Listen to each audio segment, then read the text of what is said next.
एक गांव के लोगों के अंदर ना धड़क कूट कूट के भरी हुई है, जवान हो चाहे बूढ़े। वैसे तो मेरा मन बिल्कुल नहीं करता है, जब आपके यहाँ से होकर जाता हूँ ना तो मेरा मूड बन जाता है। क्या बोला?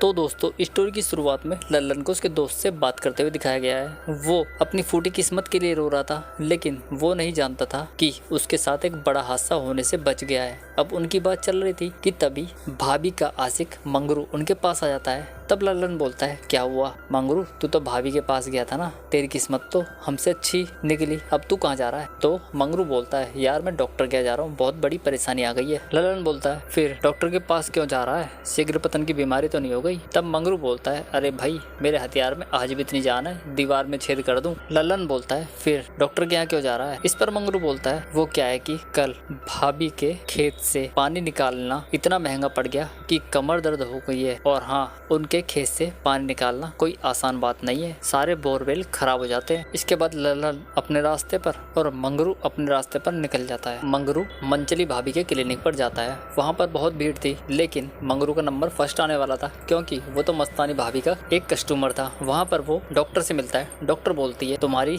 बीमारी बहुत बड़ी है, जिसके लिए तुम्हारा खर्चा भी काफी बढ़ने वाला है। मुझे तो ऐसा लगता है कि तुम मस्तानी भाभी के यहाँ से डायरेक्ट आ रहे हो। वो बोलता है, हाँ, मुझे मस्तानी भाभी ने यहाँ पर भेजा है। तो वो बोलती है, तो ठीक है, पहले सुंदरी को 10,000 रुपए जाकर जमा करवा दो, और हाँ, हर हफ्ते तुम्हें यहाँ चेकअप के लिए आना होगा, और तुम्हारा महीने का 40,000 रुपए तक का बिल बनेगा, सोच लो। और हाँ, मंचली से थोड़ी सी भी बहस मत करना, वरना वो तुम्हारे कारनामे सारे गाँव को बता देगी। इसके बाद बारी आती है पेलू की। पेलू मंचली के पास जाता है, चेकअप करवाता है, लेकिन वो ठरकी मैडम को ही बातों में फंसाने लगता है और उसके साथ पता नहीं क्या क्या करने के बारे में सोचने लगता है। तो डॉक्टर ने समझ जाती है और उसे एक झाड़ लगाकर बोलती है, चलो खड़े हो जाओ। वो बोलता है, लो मैडम, खड़ा कर लिया। मैडम बोलती है, अरे बेवकूफ, वहाँ जाके जा, उस पर लेट बेड पे। जिसके बाद वो बेड पर लेट जाता है। तब डॉक्टर बोलती है, ठीक है, अब मैं तुम्हारे लिए इंजेक्शन तैयार करके लेके आती हूँ। वो जाती, इससे पहले ही फिर से वो ठरकी डॉक्टर के बारे में उल्टा सीधा सोचने लगता है। वो उसके साथ रोमांटिक कार्यक्रम में लग जाता है। यहाँ पर हमें दोनों का 20 से 25 मिनट का तगड़ा वाला सीन दिखाया जाता है, जहाँ पर पेलू डॉक्टर के साथ खूब रोमांस करता है और वो पलंग तोड़ता। इससे पहले ही डॉक्टर ने उसे उसके सपने से उठा देती है। यहाँ पर पेलू का सपना टूट जाता है। डॉक्टर बोलती है, लगता है आज तो सपने में फिर मेरे साथ कुछ कर रहा था। पेलू बोलता है, हाँ बिल्कुल सही, आपको कैसे पता? तब वो बोलती है, ये देखो, तुम्हारी पैंट पूरी तरह से गीली हो गई है। इसके बाद डॉक्टर ने उसे भी भगा देती है। इसके बाद मस्तानी भाभी को मंचलों के साथ में दिखाया जाता है, जहाँ पर बहुत सारे ठरकी फिर से भाभी की कहानी सुनने के लिए बेताब थे। भाभी उन्हें कहानी सुना रही थी और फंसा रही थी। तब वो एक राजा की कहानी सुनाती है, जिसका नाम शिलाजीत होता है। तब उनमें से बैठा हुआ एक आदमी बोलता है, अरे भाभी,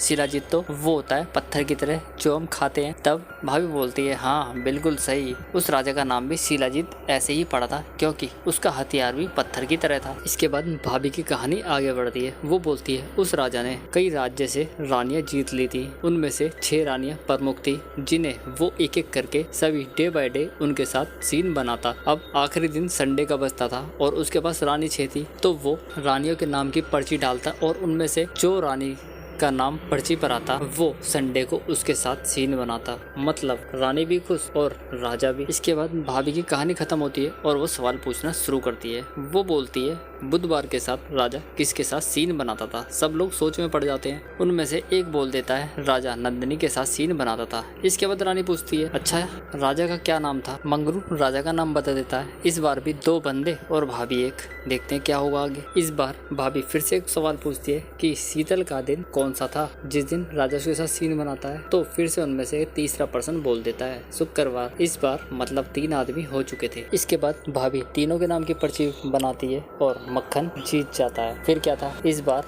मक्खन को वो बीमारी मिलने वाली थी जिसका उसने कभी सोचा भी नहीं था। इसके बाद भाभी सब लोगों को खुशी खुशी विदा कर देती है और इसी के साथ ही हमारा एपिसोड खत्म हो जाता है। तो मिलते हैं नेक्स्ट वीडियो में, तब तक के लिए धन्यवाद।